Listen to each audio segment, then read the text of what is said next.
Our next speaker, it gives me great pleasure to be the one who introduces him. I've known Stephen Kleinberg for 30 years? A long time. Stephen has been a professor at Rice University and is now head of Rice University's Kinder Institute for Urban Research. He has done many studies on the effect of demographics and the effect of the environment in Houston.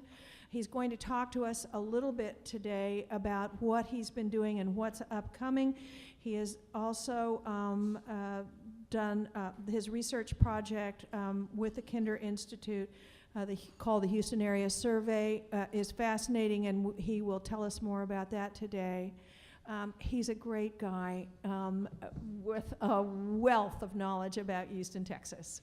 It's Dr. Stephen Kleinberg.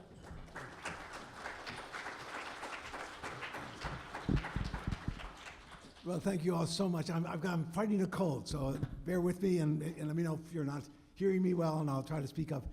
Well, it's great to be here, and it's a wonderful conference. I understand I got the little part of it before. I want to share with you what we've learned from what is now 33 years of systematic surveys that we've been conducting in Houston. I was a very young man when we started.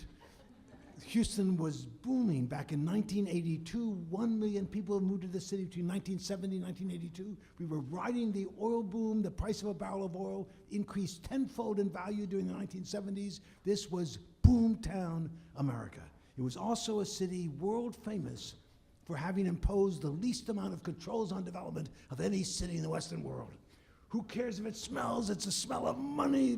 We used to proclaim ourselves. We were the epitome of what Americans can achieve when left unfettered by zoning, government regulation, excessive taxes, free enterprise America, riding the oil boom. Growing concerns, meanwhile, about traffic, pollution, crime, no planning, no attention to any public space. Come on down and make money. And we did a one-time survey to measure how are people balancing this great economic growth with growing concerns about what kind of city are we building. One-time survey, never occurred to us to do it again. 2 months later, the oil boom collapsed. The price of oil had been at $32.50, suddenly fell down to $28 by the end of 1983. Houston had been building and borrowing on the basis of $50 oil, and 100,000 jobs were lost by the end of 1983. So my gosh, we better do this survey again. And for 33 years, we've been taking a representative random sample of Harris County residents reached by random telephone numbers, 38% of them now done by cell phone. It's getting more and more complicated to do these surveys, but it still works. Asking people with identical questions over the years, how do you see the world? What is happening in your life? And we have sat back and watched the world change. I want to share as quickly as I can the central transformations, the basic stories that Houston went into major recession and then recovered into a restructured economy and a demographic revolution. And quality of place has suddenly become central to the pro-growth agenda for the city if it hopes to succeed in the 21st century. I'll get to that in a moment. I want to touch very quickly on the new economy and then this truly remarkable revolution in the ethnic composition of the Houston, the Texas, and the American population. This is a measure of these. This is one of the questions you've asked in all 33 years. How would you rate job opportunities in Houston? Excellent, good, fair, or poor? First survey, 1982, Houston was booming. 71% said job opportunities excellent or good. Suddenly, collapse of the oil boom to 36%. There was a slight recovery in 1984. The saying in Houston was, "Stay alive till 85." Just a slight adaptation in the oil business, not to worry. Boomtown Houston will boom again, as it always has throughout all of its history. And then the real hit. The falling price of Texas oil kept falling, fell below $10 a barrel in late 1986, early 87. 1 out of every 7 jobs that had been in Houston in 1982 disappeared by 1987. It was the worst regional recession of any part of the country at any time since World War II, in a city that had known nothing but economic boom from its beginnings until the fateful date of May 1982, when the world that Houston inhabited changed forever. And then recovery, and by 1990, Houston recovered the jobs, lost between 82 and 87, now part of the national economy. That economy went into recession at the beginning of the 90s. and then the longest peacetime economic expansion in American history, brought about by the stock market bubble and the dot-com boom. By 1998 and 2000, 66 and 68% were saying job opportunities are excellent or good. No different than the height of the boom back in 1982.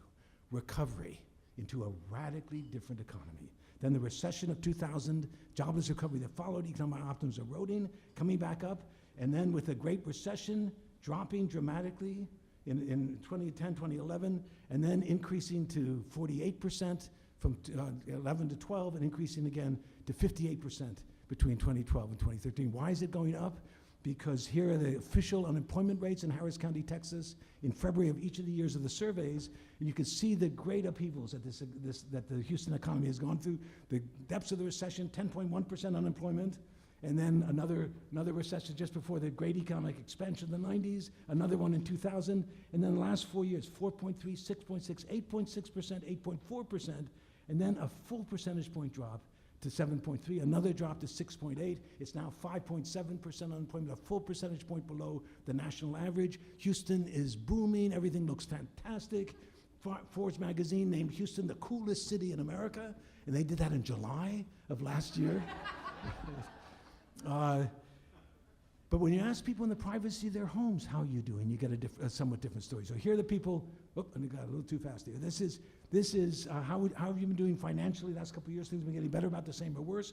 Percent saying I've been doing better, jumps from the depths of the recession to 28%, and then with a full percentage point and a half drop in unemployment, no change at all in the percentage of Houstonians saying I've been doing better. And here, how do you think you'll be doing in the future? If anything, some pessimism, even as the economy is improving. The rising tide today no longer lifts all boats. And here is a major new reality, right? This is the quarter century after World War II, when the rising tide did lift all boats. The poorest 20% of American families more than double their incomes. We emerged out of World War II, the sole economic power on the planet. 38% of the jobs in America were union jobs that unions could negotiate with the corporations to ensure that workers shared in the prosperity of the companies. And the average American man, whatever his job was between 1950 and 1970, literally doubled his income, making more money every year. And those were the years when we celebrated the stay-at-home housewife mother in suburbia. The average American woman gave birth to 3.6 children on average, and the baby boom was launched upon the land, preceded and followed by baby bust generations. So for 60 years, it's been this bulge going through the system. Demographers talk about it like a pig being swallowed by a python. Not very healthy, they tell us, either for the pig or the python. The leading edge of those 76 million babies, overwhelmingly Anglo babies, because they were the ones who've been born here in the 50s and 60s and 70s. The leading edge of those 76 million babies turned 67 this year. And we are going to watch a literal doubling in the number of Americans over the age of 65 in the next 25 years. And it's going to be a big part of the new America of the 21st century, but it comes from this kind of economy. Here is the last 30 years, when virtually all the benefits of economic growth are going to the richest 5%, most of that to the richest 1%, in a striking redistribution of earnings out of the hands of the poor and the middle class into the hands of the rich and the super rich, in a way that we have never seen before in American history, with the sole exception of 1928, just before the total collapse of the economy in the Great Depression. It is the central political challenge of our times. What has happened, of course, is globalization. Fareed Zakaria said it best. What we're dealing with in today's world is not the decline of the West. The West is not declining. It's the rise of the rest. We are in a global economy. Companies produce goods now anywhere, sell them everywhere. If you are doing a job that I can train a third world worker to do, and I pay that third world worker $10 a day to do that job, I'm not going to pay you $10 an hour. And if you are doing a job that I can program a computer to do, I'm going to replace your job with an intelligent machine. Suddenly we are in a world where education, that was always a nice thing to have, has become absolutely essential to a person's ability to earn enough money to support a family. And the public understands that. We asked a question last year that said, for a person to be successful in today's world, is it necessary to get an education beyond high school? Or are there many ways to succeed with no more than a high school diploma? 3/4 of all Houstonians say you've got to get education beyond high school. The most important institution of higher education in this city, indeed in all of our cities, is not Rice University, wonderful and important as Rice is, it's the community college system. That's where we take kids coming out of high school with virtually no skills and connect them to the extent we do to the technical jobs of the 21st century. So the growing inequalities, and so in Houston, improving economies don't translate into improving lives for the majority of Houstonians. It is, as I say, I think the central political challenge of our times. How do we restore the equalizing institutions that used to ensure that most Americans could share in the prosperity of the country? And increasingly today, the only way to improve the lot of the poor is not by cutting taxes on the rich. It's not by accelerating economic growth. The only way to improve the lot of the poor is to invest in their skills. Education is now the critical determinant. So that's theme number one. At the same time has come this remarkable demographic transformation. Why here? Why now? What's going on? Let me just fill us in very quickly here. The big story is that between 1492, when Columbus sailed the ocean blue, and 1965, when LBJ was still alive, between 1492 and 1965, 82% of all the human beings on the face of this earth who came to American shores came from Europe. Another 12% were Africans originally brought here as slaves to serve the Europeans, and there's a handful of Chinese and Japanese working as farmers and laborers in California and Hawaii. This nation was an amalgam of European nationalities, deliberately so. We were operating in the last 40 years of that period. 1924 act of the most viciously racist act the U.S. Congress has ever passed that declared Northern Europeans are the superior race. They alone will be allowed to come to America. The law codified the Chinese Exclusion Act of 1882, the Gentleman's Agreement of Japan of 1906, to declare in the act in 1924, Asians are an inferior subspecies of humanity, ineligible from ever becoming American citizens. Asians were banned entirely from coming. All this nation of immigrants suddenly collapsed, and for 50 years, there's been no immigration, right? And this is, of course, the Great Depression in the 1930s. You want to stop immigration? Engineer a Great Depression. And indeed, we've been watching a drop of immigration until very recently as a part of our own recession. But the law could not survive, of course. The shifts of consciousness with the civil rights movements, our competition with the Soviet Union for the hearts and minds of third world countries, and Kennedy's assassination. Jack Kennedy was the great champion of immigration, wrote a wonderful book called Immigrant America, and said, we've got to change this law. He was assassinated, and in 1965, Congress changed the law and said, okay, you can come here in direct proportion to which your ethnicity and nationality is represented in the census of 1890. I'm sorry, you can come here. We're not going to anymore, we're going to give 20,000 visas a year to every country recognized by the UN, regardless of their ethnicity, so get off my back, we're not racist. We'll continue, however, the hallmark of American immigration policy, which is family reunification. If you're the father, mother, sister, brother, son, or daughter of an American citizen, you can come to the head of the line. Therefore, said Congress not to worry.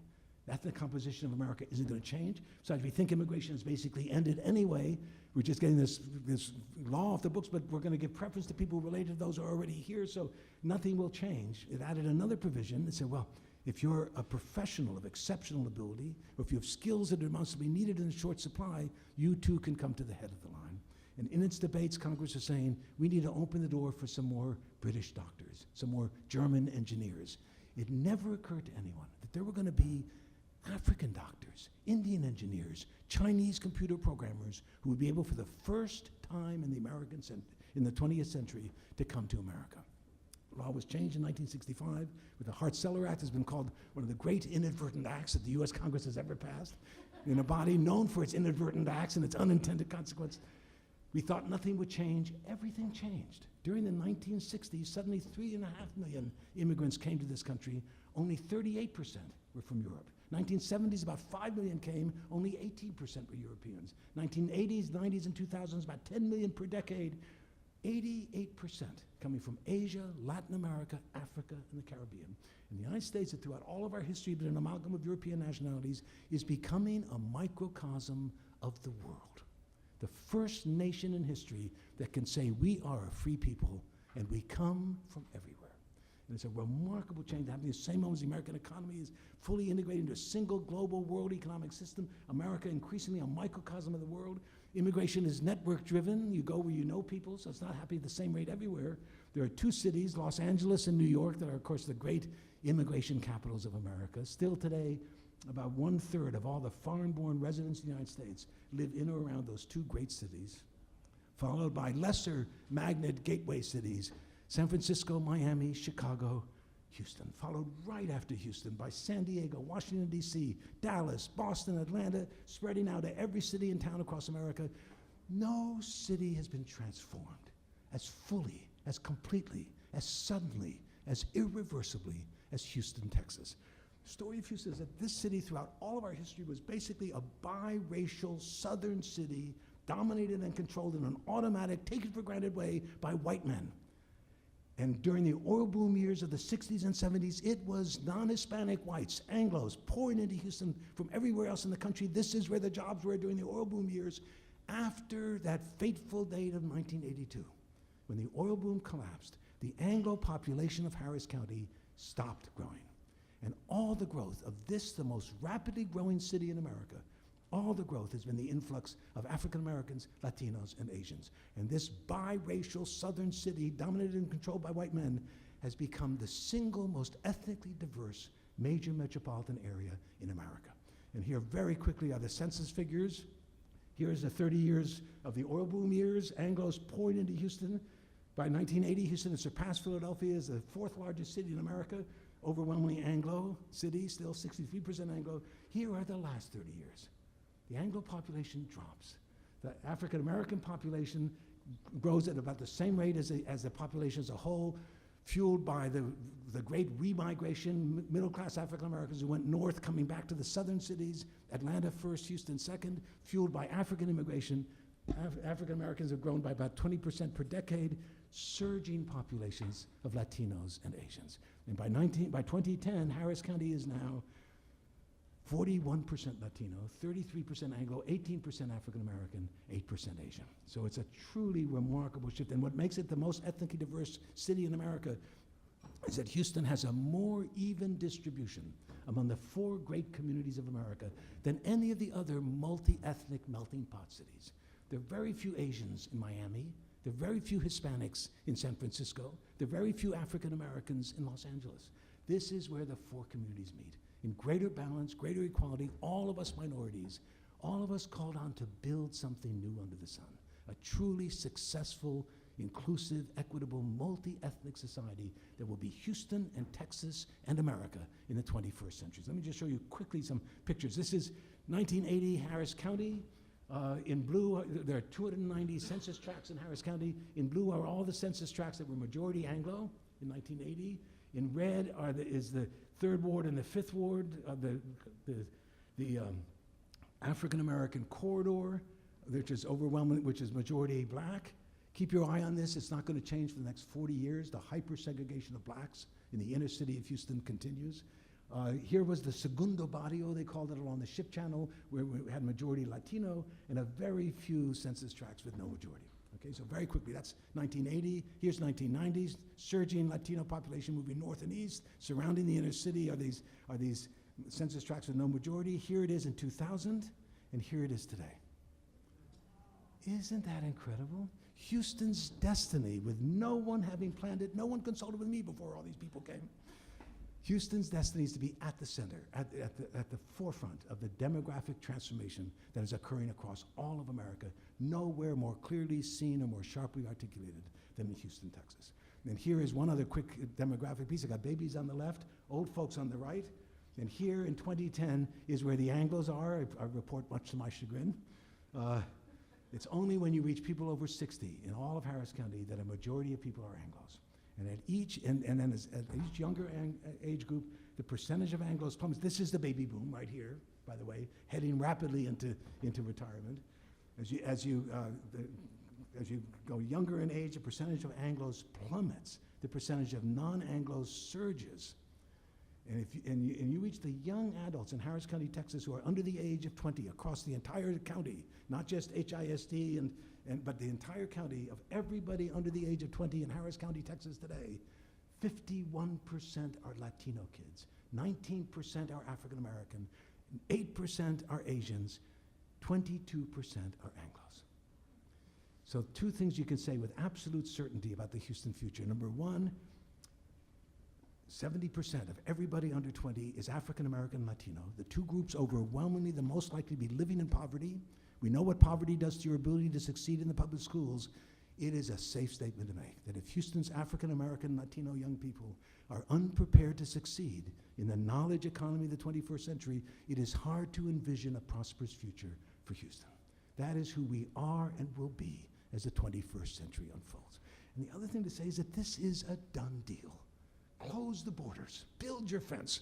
Not another immigrant ever again will be allowed to come to these shores. It's not going to change very much. 60-year-old Anglos are not going to be making a whole lot more babies. I tell everybody, we'll do the best we can. We'll keep trying whenever you have a chance. You can go to the bank on this. No force in the world is going to stop Houston or Texas or America from becoming more Latino, more African American, more Asian, and less Anglo as the 21st century unfolds. Nothing in the world can stop that. So the only question our generation has been given is, okay, how do we make this work? How do we ensure that this ethnic diversity becomes the enormous asset it can be as we position ourselves in the global economy and make sure it doesn't end up tearing us apart and becoming a major liability, reducing rather than enhancing our competitiveness in the global economy. And so that's the context in which now growing concerns about quality of life are coming. So I want to quickly, before I get to that, this is Houston today. This is Harris County. This is Texas. About 2 years behind us, Texas is now overwhelmingly, just as California is, two largest states in the union, both of which are overwhelmingly non-Anglo states, the two largest. And here is America today, or at least in 2010, still overwhelmingly Anglo country. It's only when you reach children across all of America under the age of 5 that a majority are now non-Anglos. And then because of those damn actuarial tables, the census says, we can tell you what America will look like in 2050, and here it is. And this is Houston today. So it is a fair statement to make, and I make it whenever I have a chance, that Houston, that how we navigate this transition will have enormous significance, not just for the Houston future, but for the American future. This is one of the cities where the American future is going to be worked out. And it's what makes what's happening in this city at this juncture something that I think is really interesting and important. This is where we will see what America in the 21st century might have a chance of looking like. And if we can't do it, it's hard to see Los Angeles or Chicago or Miami or New York being in a better position to build a truly successful multi-ethnic society. So meanwhile, all of a sudden, in addition, has come enormous attention being paid in this city to quality of life issues. One of the transformative events in Houston was the decision by the voters, by 68% of voters last year, to tax ourselves $150 million to take the bayous, right? This is called Bayou City. In typical Houston fashion in the 1940s and 50s, the bayous, the 10 major bayous that crisscross the region, were concretized in the cheapest possible way by the Army Corps of Engineers to serve as drainage ditches for our flooding problems. That was what we did down here, right? We had an economic problem with flooding. We got these bayous. Let's get the water out of here as fast as possible. No one thought of these as amenities of any sort, of any value to anyone except the business community. We voted to tear down that concrete and to tax ourselves $150 million with the $100 million matched by private monies to turn those bayous into linear parks, 250 to 300 miles of bike trails and jogging trails along all 10 of those bayous, connecting them, having north-south as well as east-west connections, and turning Houston into one of the greenest cities in America. And what is happening here is the business community understands the source of what's going to be the source of wealth for Houston in the 21st century. Houston's location near the East Texas oil fields that counted for everything in Houston's prosperity in the 20th century is going to count for less and less, and eventually for zilch in the 21st century. What will be the source of Houston's wealth? It's got something to do probably with that medical center, the greatest medical complex on earth, right? The largest, 400,000 people working there, 53 different institutions. I tell people, one of my examples of the inequalities, Houston has the greatest medical complex in the world in the Texas Medical Center, and has one of the highest percentages of children without health insurance of any major city in America. And it's, again, that tremendous challenge of building a viable world where the majority of Americans share in the prosperity of the country. biotech, bio-nanotech with nanotechnology at Rice and superconductivity at U of H, bio-nano-infotech, bio-nano-info-envirotech. The source of wealth for cities like Houston in the 21st century will have to do with attracting the best and the brightest people in America, working at the cutting edge of knowledge, able to put that knowledge into commercial ventures. The resource of the knowledge economy is housed between the ears of the best and the brightest people in America who can live anywhere. And suddenly, quality of life issues that were never important, who cares if it smells, come on down. Quality of life issues have now become central to the pro-growth agenda for this city in the 21st century. The business community knows that this city has no prayer of being a major city in the 21st century economy if it is perceived by people outside Houston to be not only flat and hot for much of the year, but also ugly and dangerously polluted. Forget it. And the business community knows that. And we've been watching, as I say, you can see these pictures here of a city reinventing itself in a variety of very, very interesting ways. And I want to just share with you, I know I'm going too long here, one last quick point that is interesting about Houston, I think.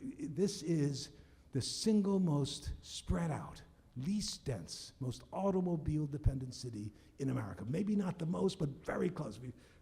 We were talking about that before. Oh, I'm going to take you too much. Here, the city of Houston covers 600 square miles. Do you know how big that is? It has 2 million people in a space of 600 square miles. You could put inside the city limits of Houston, Texas, simultaneously, I kid you not, the cities of Chicago, Baltimore, Detroit, and Philadelphia. Those 4 cities cover a little over 2 million, 600 square miles, cover the same area as Houston, and have 5.5 million people in total. Houston has 2 million people. And if you look at the 10-county Greater Houston metropolitan area, the CMSA of Houston, Census says this is the Greater Houston metropolitan area, covers 10,000 square miles. That is almost as large as the entire state of Massachusetts and considerably larger than the state of New Jersey. This is the blob that ate East Texas. Built on a crummy little bayou, 50 miles from any natural barrier in any direction, no mountains, no forests, no big rivers, a developer's dream, built by, for, and on behalf of the automobile, made possible by air conditioning, and we spread everywhere. And we have created a civilization totally predicated on the automobile. And it's interesting to watch this city beginning to rethink that. And here is one question we've asked in our surveys over the years. If you could choose where to live in the Houston area, what would you prefer? A single-family home with a big yard where you would need to drive almost everywhere you want to go, or a smaller home in a more urbanized area within walking distance of shops and workplaces? We first asked that question in 2008. 36% in this totally car-dependent city said, actually, I would prefer some alternative to that with a more walkable urbanism. Came back in 2010, and it was 39%. Came back 2 years later, identical question, 51%. And we checked it again this year, it's 48%. So it's 50% of everybody living in Harris County today say, give me an alternative to this style of living. And a big part of that, I think, is that we are a different folk today. We all went out to the suburbs in the 50s and 60s and 70s when 2/3 of all American households had children living at home. And if you have children living at home, they have to have yards, they have to be out in the green space, they need better schools. Today, less than 1/3 of all American households have children at home. Bunches of us are empty nesters. The kids have grown up. I'm in my late 40s, early 50s. I work downtown. I love the ballet and the symphony. Do I still want to have to commute for 2 hours every day? Do I still want to have to mow the lawn? Give me a choice, Houston. And then there's this enormous number of young creatives that we're trying desperately to attract, coming into the city, what sociologists sometimes call the postponing generation. In no hurry to get married, to make babies, to turn us into grandparents. They don't want to live out in the suburbs. They want the variety, the diversity, the walkability of an urbanscape. And the fastest growing type of household in America are single people living alone. And they don't want to be out in the suburbs either. And so it's a new kind of reality where different people, and this growing awareness of the health consequences of this total sedentary life that we've been hearing about. And the other thing to point to is that Houston, like most cities, have been making major improvements in the downtown areas of their city. Here is a picture, believe it or not, of east of Main Street in downtown Houston in 1978. Why did we all go out to the suburbs? The enormous incentives to tear things down, no incentives to build anything, land developers buying it all up, 1978, waiting for the price to get right. 4 years later comes the total collapse of the economy and the Great Depression, the great collapse of the oil boom. This is what Houston looked like in the 70s. Here is exactly the same picture 33 years later. I don't know how much of you've been able to, this is of course the George R. Brown, this is this wonderful 7.5 acre Discovery Green that is a sort of meeting place for people in downtown Houston. This is the Hilton Americas Hotel. There's another Marriott Hotel about to be built here. The Now Cultural Center is going to come over here. State-of-the-art sports venues with the Toyota Stadium and Minute Maid Park. Tremendous numbers now of downtown apartments and condominiums around those green spaces. We're building smart streets. If we're going to attract people, we're going to double the size of the convention center. We need to attract people to come down here. We better give them some interesting things to do and places to walk to. And you have a city in the midst of reinventing itself. And it's got a long ways to go. It created a city under a whole set of different circumstances for a different era in American history. Now, rolling up its sleeves and saying, okay, what do we need to do to position this city for prosperity in the very different world of the 21st century? And so the pro-growth agenda for the city is education. It is building this new quality of life and figuring out a way to accommodate all the new growth that's going to keep coming to Houston without ending up destroying all the remaining green spaces and turning parking, driving into long parking lots. And already we ask people every year in our survey, what's the biggest problem facing people in Houston? It used to be the economy. It is overwhelmingly traffic. Today, traffic is the great challenge. And you cannot build enough roads to solve the traffic problem. Someone once said that trying to solve your traffic problem by building more roads is like trying to deal with your health with your weight problem by buying a bigger pair of pants. Right? It doesn't work. And then this building of a new multi-ethnic, a new world where all of us are minorities, all of us building this new multi-ethnic world together.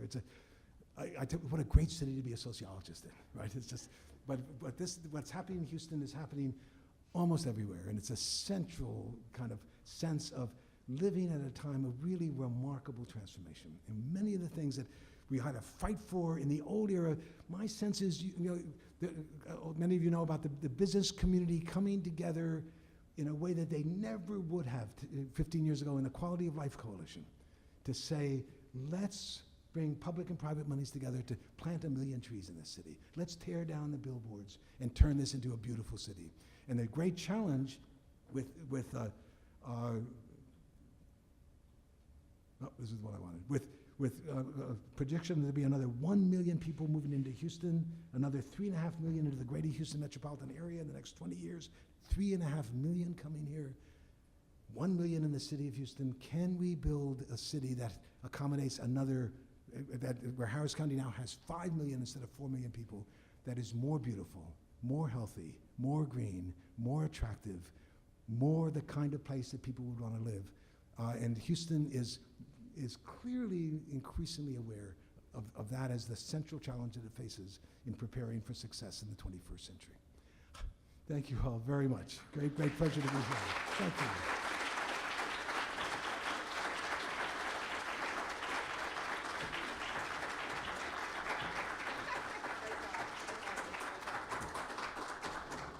As always. Great. Releasing the new findings from the survey this year. Okay. We have time for one quick question. Anybody have a burning question they need to ask Steve? Okay, go ahead.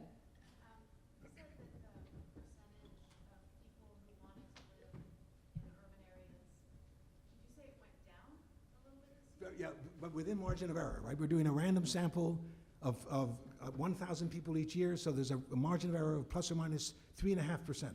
So a change from one year to the next of 7 percentage points or less could be random fluctuation. And so that's what we've been in. So that's a nice example where it seems to be stabilizing at around 50%. And we asked an alternating question that said, if you could live in any kind of neighborhood that you wanted, what would you prefer, a single-family residential neighborhood or an area with a mix of developments, including shops, restaurants, and workplaces? And we've asked that in each of these, and it's been 50% every year. So that's that sense that not, there's still a lot of people who still love to drive and want to have but more and more of us are saying, time to rethink the opportunities and choices that people have. Thanks. I just want to say, this survey has been hugely impactful in Houston, and anybody who could replicate this in their own city, I think would be well served. It has been the basis for public policy decisions. I mean, he has created an incredible tool for Harris County, and hopefully we can learn and keep moving in the right direction. But without this, I mean, information is power. So that's really what this is about. Thanks, Steve. Great information.